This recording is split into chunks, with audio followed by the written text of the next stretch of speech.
Selamat malam. Mbak Mita. Selamat malam. Sampean ngerti nyapa aku kok langsung rene? Nyapa? Ya nek rono bahaya to ya. Lah nyapa? Lah ya biasane. Oh Masa iya. ora apa.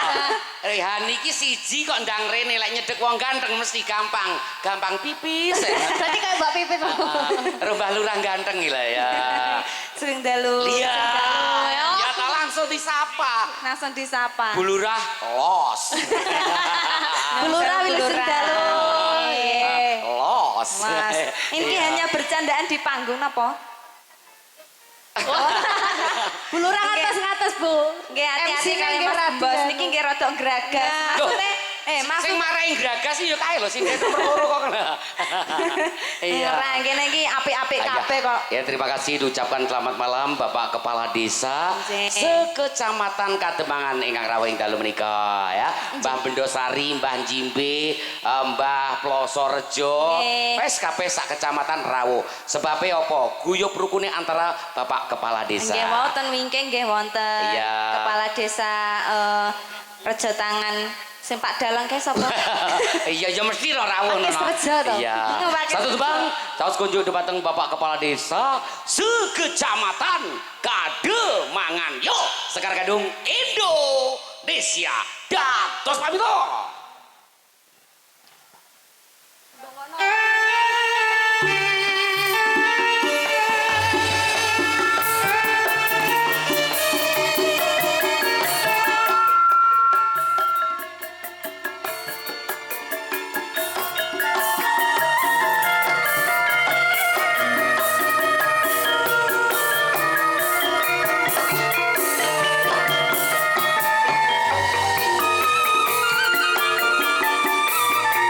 Saben dina mung ngelamun jroning sepi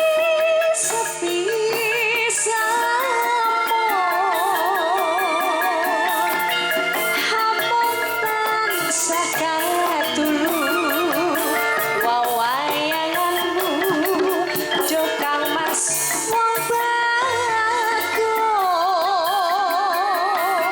linalitan bisa lali saya rucin ati lelewane wong manis amungku mantil ing pandu ing netra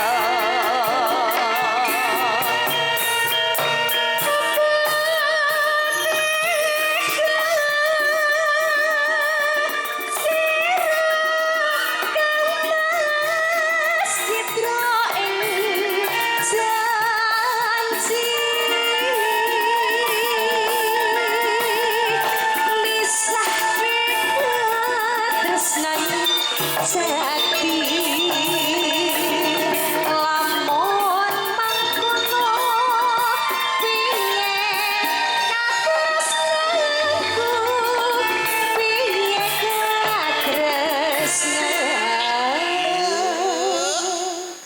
katresnaku mangka kang mas katresnaku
Matur sembah nuwun Wong Ayu.